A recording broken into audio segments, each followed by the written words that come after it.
안녕하세요. 역사를 가장 무식하게 쓰고 한자 해석하는 역사 유튜버 선능경입니다. 오늘은 이 백제의 원조에 대한 부분을 이야기에 앞서 이제 앞으로 폐수에 대한 부분이 쭉 나오는데, 폐수가 어떻게 생성이 됐는지 우리가 한번 생각해 볼 필요성이 있어서 제가 전에 읽었던 이 기후, 문명의 시도를 바꾸다라는 것들을 한번 이야기해보고자 합니다. 정말 기후가 세상에 영향을 미쳤을까? 저는 이 책을 읽어봄으로써 좀 이해 못한 부분이 있어서 한 두세 번 정도 더 읽어봤는데, 브라이언 페거즈라는 사람이 지었어요. 굉장히 서구 중심적이에요.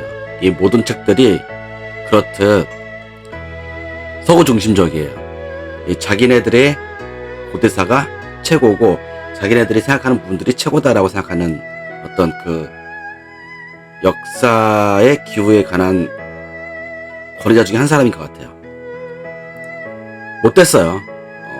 보면. 그럼 우리도 이 역사를 관찰함에 앞서 조금 더 이 기후가 어떻게 우리의 이 역사에, 이 지명에 영향을 줬는지를 생각해봐야 될 필요성이 있다고 저는 생각을 합니다. 이 책을 잠시 몇 가지 예를 들어보면, 우리가 영화로 봤듯이 폼페이라는 그 지역에 화살이 폭발해서 하루 만에 다 없어졌던 그런 문명들도 나오기도 하고, 또 하나는 간빙기에 대한 부분도 나오긴 해요. 한 10만 년에 한 번씩 간빙기가 이제 역사적으로 돌아가고 있는데 라고 이 책에서는 설명을 해요. 그럼 지금이 간빙기라는 거예요. 네, 간빙기란 뜻이 이제 추위와 추위 사이에 약간의 따뜻함이 있는 걸 간빙기라고 하는 겁니다. 이제 이 책에서 그렇게 말을 하고 있고, 또 하나는 뭐냐면 이 책에서 말하는 것 중에 하나가 이 기후로 인해서 해류에 이 성질이 변했다. 그런 걸 대표적으로 얘기하는 것이 뭐냐면, 물의 유입이, 그러니까 빙하가 많이 녹아서 물의 유입이 되다 보니 바닷물이 짜지고, 짜진 게 좀 덜해지면서 수증기가 많이 올라가서 눈과 비가 많이 내리고, 다시 물이 연도가 낮아지다 보니 밑에서 흐르는 해류가 많이 변해서, 그럼 그 해류가 변하면 물고기 떼들이 변하고 그 온도들이 변하기 시작하면서 그 곳곳에 영향을 미친다 이거죠. 근데 이 사람이 주로 얘기한 거는 지중해와 그리고 저 미국 동부 연안 이런데 해류가 변하면서 어떤 기후적인 부분을 말을 하고 있어요. 전 이런 걸 보면서, 그러면 우리가 혹시 기억하는 부분 있지 않을까요? 네, 백두산이 900년대에 폭발 한번 한 적이 있다고 하잖아요. 지금 북한의 백두산이. 그러고서는 그 파편이 일본까지 갔대요. 그러니까 그 먹구름들이 갔겠죠. 엄청난 시간이 흐르고 해서 비가 엄청 내렸을 거 아니에요. 하늘은 까매지고, 온통. 그 폭발로 인해서. 하다못해 우리 최근에 저 남태평양이나 어디서 화산이 폭발하거나 이래가지고 그게 몇 날 며칠이 가잖아요. 이런 부분들이 영향을 줬다 이거죠. 세상 문명에. 그런 부분들을 이 책에서 말하고 있는데, 다음에 이 책에 대해서 좀 더 자세히 설명할 부분이 있을 때 설명을 하고, 우리는 그러면 제가 왜 이런 부분을 설명을 했느냐 하면, 이제 폐수가 나오는데, 그 폐수가 보면 물숫자에 조개폐예요. 결국에는 그 폐수라는 지역이, 물줄기 따라 쭉 폐수라는 지역이 생겼을 텐데, 그 폐수라는 지역이 전에는 바닷가였다가, 그쵸? 떨어져 있는 섬과 섬 사이의 바닷가일 수도 있고, 아니면 이제 조금부터 파여 있는 그런 곳일 수도 있었겠죠. 그런 곳이 점점 더 빙하가 저쪽 파르미 공원에 있는 그런 데서 물이 많이 녹으면서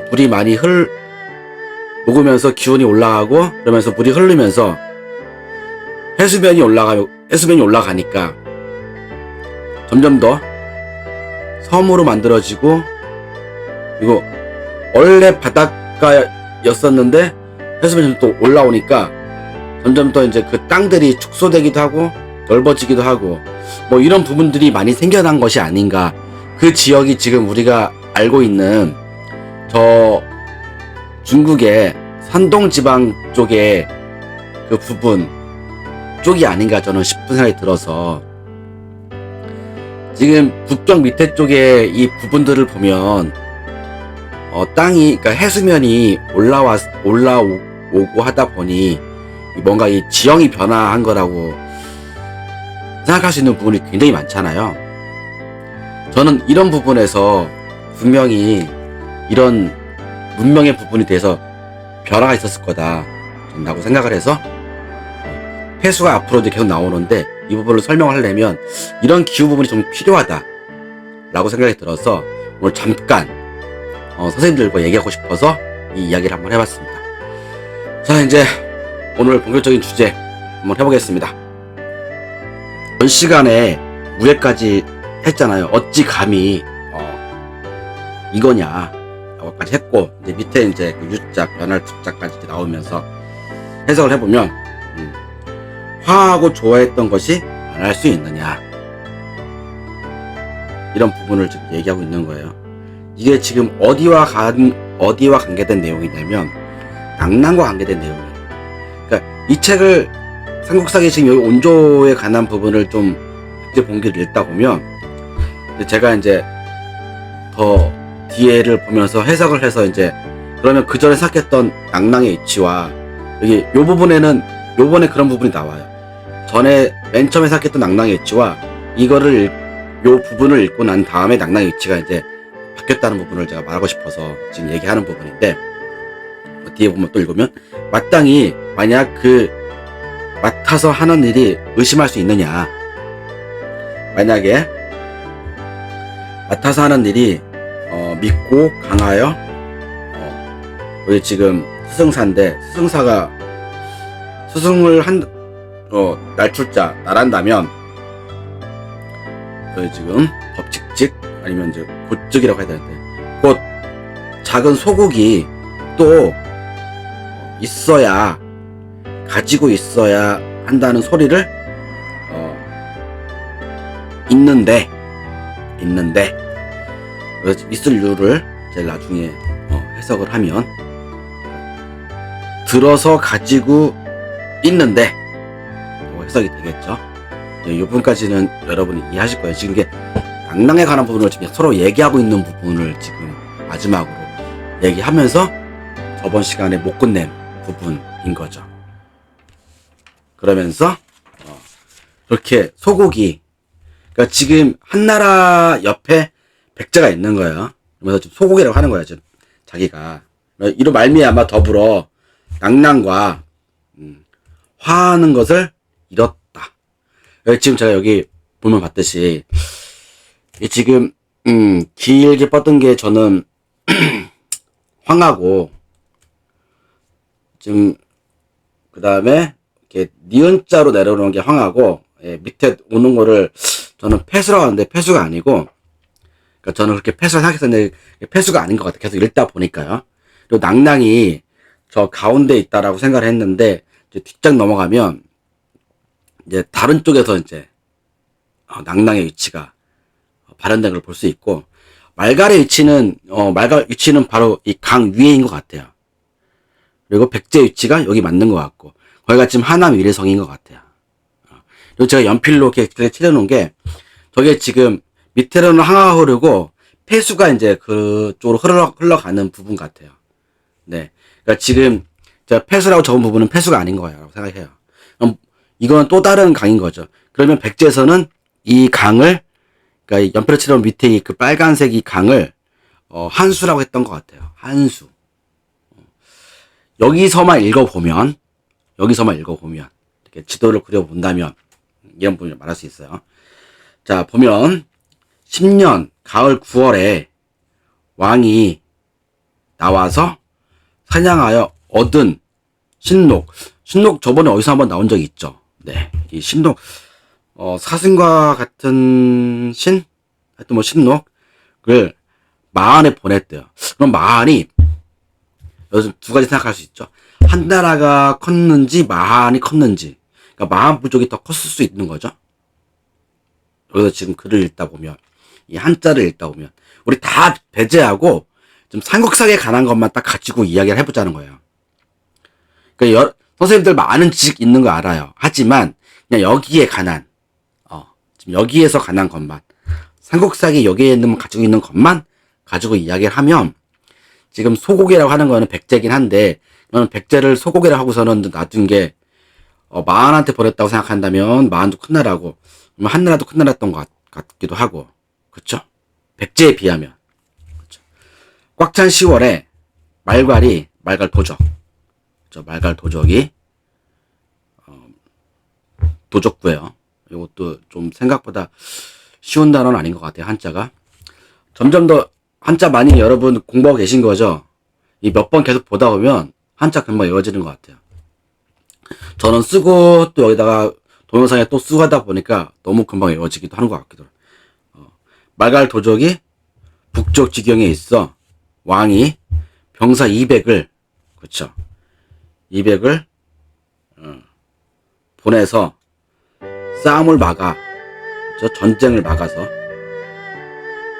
어디서 곤미천 이건 해석이 안 되니까 막곤자 미륵미자 곤미천 상류에서 나의 군대가 패한 거죠. 패했어요. 길쌈에서 패한 거죠. 그래서 이게 뭔가 이렇게 깊다 뭐 이런 뜻이잖아요. 어쨌든 이 길쌈이라고 해석을 해야 되는 건지 그냥 저는 그래서 나의 군이 패했다. 길쌈할 적에서 그러면 길쌈이라고 해석을 해야 되는 게 맞는 것 같기도 하고 길쌈에서 패해 천목산 쪽에서 의지하여 그렇죠? 풀을 나무목 백산 청목산이라고 좀 해석을 하고 청목산에 의지해서 스스로 보호하고 있다. 그러니까 패한 사람들이 여기를 이제 보호하고 있는 거죠. 그래서 왕이 친히 장수 그래서 지금 장수 이름을 정계라고 해야 돼. 장수와 함께 정기 100을 보내서 그렇죠. 우선 지금 봉화봉자랑 고개연자로 봐야 돼요. 봉연에서 구해준 거죠. 구하고 도적들이란 건 지금 말갈 도적들 얘기하는 거예요. 말갈 도적들을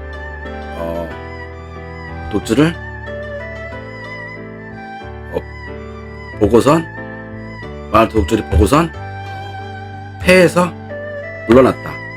곧 물러났다는 거죠. 말갈 도적들이 보고서는 곧 물러났다. 봉연이라는 고개에서 구해한 거죠. 나머지 사람들을 구해주고 이제 그 도적들이 봤더니만 이거는 곧 물러나야 되겠다. 그러니까 그 전에 왔던 200병사하고 또 다른 이제 큰 어떤 그런 이 혈기 있는 군사들이 오니까 물러난 거죠. 이 부분을 말한 것 같고 11년 여름 4월 낭랑을 부려서 부리려 그러니까 낭랑한테 뭔가 이렇게 보낸 거죠. 그러니까 낭랑이 속국이 된 건지 하여튼 이렇게 보내서 말갈을 엄습하게 한 거죠. 엄습하고 깨트려서 어디서? 그렇죠. 여기서 지금 불일사는 그게 맞는 것 같아요. 그러니까 뭔가 특사 같은 낭랑의 특사를 보내서 말갈을 엄습하고 깨트리고 어디? 영산책에서.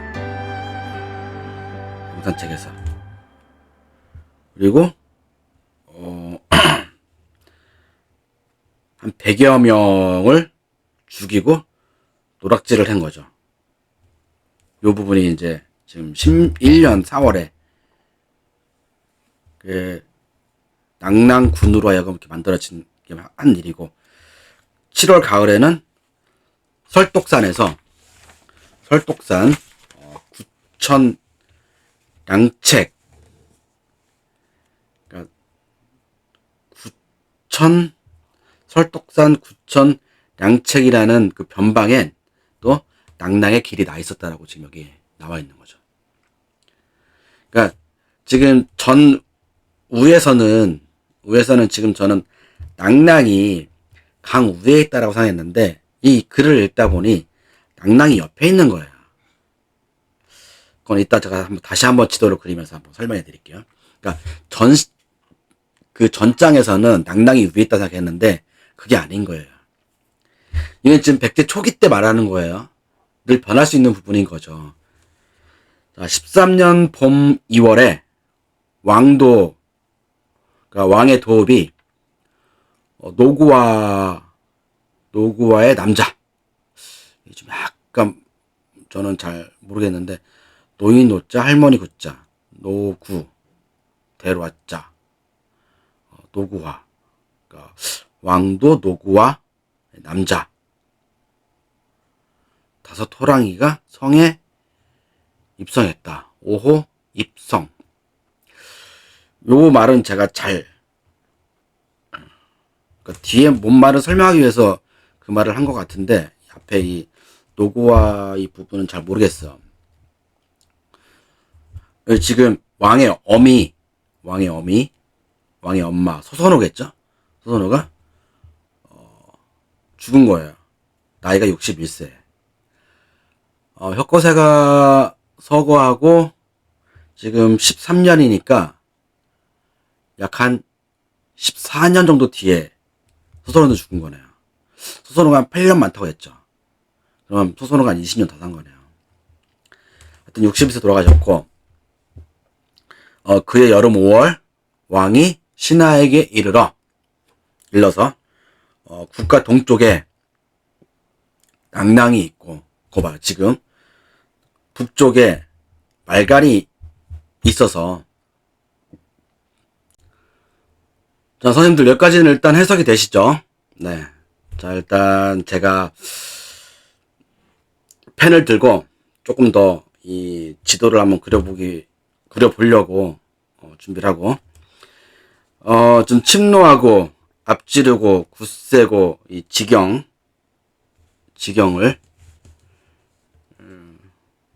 좀 해석이 좀 침범하는데, 앞지르고 굳세서 그 지경을 침노했다. 앞지르는 굳셈으로 그 국경을 침범했다. 이런 얘기겠죠. 이게 지금 말간 도적대가 침범했다는 얘기겠죠. 자, 일단 그려보면은 그 전장과 비슷한데, 자, 지금 쭉 그리고, 이게 지금 이렇게 니은자로 그린 게 황한데, 그 밑에 지금 대방이 지금 현재 있는 거고, 그 위쪽으로 파란 거 위쪽으로 말갈이 있는 거고, 밑에 지금 백제가 있는 거죠. 그래야 위에 무슨 그 길로 9,000길로 지금 낙랑이 지금 다니는 거고, 변방 쪽에 그렇게 되는 거고, 말갈 옆으로 쭉 이제 더 이어진 부분들이 폐수로 가는 길인 것 같고, 그리고 지금 그 파란 그 쭉 길게 이어진 그게 한수라고 말해지는 것 같고, 그러니까 선생님들 오해하지 마세요. 지금 여기서에 관한 부분만 가지고 얘기하는 거예요. 그리고 또 계속 한번 해석을 해볼게요. 소윤영이라는 사람이 적을소에 있을류에 편안하려, 소윤영이라는 사람이 상황이 지금 우리의 어떤 상황들을 말하는 것 같아요. 아니면 그 13년에 일어난 일들 중에 뭐 한 일이 있나 봐요. 상황이 지금 묘사하고 상스러워, 상서로워 상자니까 묘사하고 상서로워 여러 가지로 보아, 그렇죠? 여러 가지로 보아 여기까지 해석되죠, 선생님들? 요번엔 해석을 앞서서 조금 한자들이 좀 많이 나와요. 그러니까 한자를 공부할 수 있는 부분이 좀 더 많아지고, 그다음에 한자 이렇게 해석할 수 있는 부분이 되게 많아져서 저는 되게 좋아요. 선생님도 같이 이게 한 번 보고 그냥 넘어가는 거하고 몇 번씩 계속 보다 보면 이 한자 금방 들어와요. 눈에 들어와요. 저도 제 동영상을 한번 찍고 다시 한번 보고, 물론 제가 동영상 올릴 때 또 한자 다시 넣고, 또 한자 쓰고 한자 해석하고 한자 넣고, 이러다 보니까 똑같은 한자를 몇 번 쓰다 보니까 좀 더 빨리 익히는 것 같아요. 그런 부분이 굉장히 도움이 많이 되는, 우리 이거 한 1년 정도 넘게 걸려서 삼국사기랑 규원사를, 그다음에 삼국유사를 다 읽는다는 건 엄청난 일이에요. 나중에 이 책 서머리 만들어가지고 또 배포도 할 테니까 같이 끝까지 한번 가보자고요. 나라의 국모가, 나라의 어미가 버리고 길러서 형세가 편안하지 않으니 반드시 장수들이 말하기를 나라를 옮겨서, 이게 지금 그쵸, 반드시 장수들이 말하기를 나라를 옮기는 것보다 이제 도읍을 옮기라는 얘기겠죠. 그렇죠. 도읍을 옮겨서 지금 이게 어제 작도 있고 앞에 지금 미리 했잖아, 아니면 나였자가 있는데, 그러면 어제나 내일이나, 그러니까 어제나 내일이나 언제나, 그렇죠, 언제나. 또 되게 좀 말이 좀 애매하긴 한데, 언제나 돌면서 보는 거죠. 한수의 남쪽을, 그렇죠, 나가서 어제나 내일이나 나가서 돌면서 봤는데, 한수의 남쪽에 토양이, 좀 한자가 되게 그 책에 애매하게 써 있어가지고, 어쨌든 한수 한자예요. 그 남쪽에, 한수의 남쪽에 그 땅의 토양이, 땅의 흙덩이, 그 토양이 지금 남쪽에 되게 유식한 말로 지금 토양이라는 거, 토양이 기름지고 살쪄 있는 것을 보니, 그렇죠?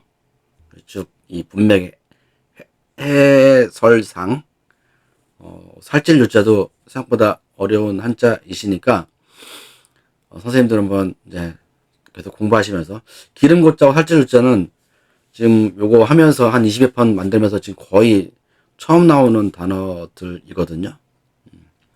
그러니까 기름 고자나 살찔 유자는 한번 더 확인해 보시고, 마땅히 도읍을 저쪽으로 라는 말이 쓰여 있고, 이 그림 같이 오래도록 편안한 것에 편안한 것으로 하는 것이다. 그러니까 뭔가 이 그림을, 그때 그림이 있었나 봐요, 그 옆에. 그러니까 그림을 놓고 이제 표현한 것 같아요. 가을 7월에 나아가 한산, 그쪽에 산이 있었나 봐요. 한산 그 아래에 울타리를 세우고 위례성을 옮겨서, 그렇죠, 백성들도 같이 옮겼다는 거고. 그리고 8월에, 그해 8월에, 이제 사람들을, 그러니까 저기 그 살을 부려서 마안에 이제 보낸 거죠. 마안에 보내서 알렸대. 마안이 되게 큰 나라였던 것 같아. 그때 당시 때는요. 백제보다는. 도읍을 옮긴다고 고하였고, 드디어, 그림을 정하고, 그 지경 마당에, 북쪽에 이르러, 그렇죠? 폐하. 이게 그러니까 제가 말한 물숫자의 그 조개패인데, 그러니까 분명히 이제 그럼 폐하가 나오는 거예요. 폐하 남쪽에 하나야 웅천. 그렇죠? 이제 드디어 폐하가 나오는 거예요. 이 폐하, 그 폐수 강물인 거죠. 폐수 강물 남쪽에 하나야 웅천이라는, 그렇죠? 서쪽에 큰 바다, 그렇죠? 서쪽에 큰 바다, 그 당시 때는 큰 바다였나봐요. 큰 바다에 닿았다. 이제 닿을 궁자니까 닿았다. 요 동쪽으로, 그렇죠? 동쪽으로 닿으는, 동쪽에서 닿아서는 주양, 좀 달릴주라고 해야 되는, 어쨌든 이게 저거 같아요. 그냥 주양이라고 해야 될 것 같아요. 그래서 그의 9월에 성을 세웠다는 거죠. 14년 봄 5월 도읍을 옮겼고, 2월에 왕이 부락을 돌면서 어루만져 줬다. 어루만져 주면서 얘기한 거죠. 힘쓰고 부지런히 농사일에 힘쓰라고 어루만져 준 거고, 가을 7월에, 2월엔 그런 말을 하고, 가을 7월에 성을 쌓고, 그렇죠? 이제 드디어 이제 성을 쌓고, 그 한강, 거기 드디어 한강이 나오는 거예요. 한강 서북 쪽에 또 나눠서 한성 백성들을 나눈 거예요. 이 뭔가 이제 드디어 이제 뭔가 이렇게 구색 갖춰지는 것들이 나오는 거예요. 이게 14년에 나온 거죠. 15년 봄 정월에 신궁을 만들고, 거기에 이제 입성을 하는데, 좀 더러워지지 않고, 그러니까 검소하게 들어갔다는 거예요. 검소하게 들어갔다. 오늘은 굉장히 길고 했지만, 역시 선생님과 같이 해석하니까 너무 괜찮은 것 같아요. 다음에 또 얘기를 하겠습니다. 감사합니다.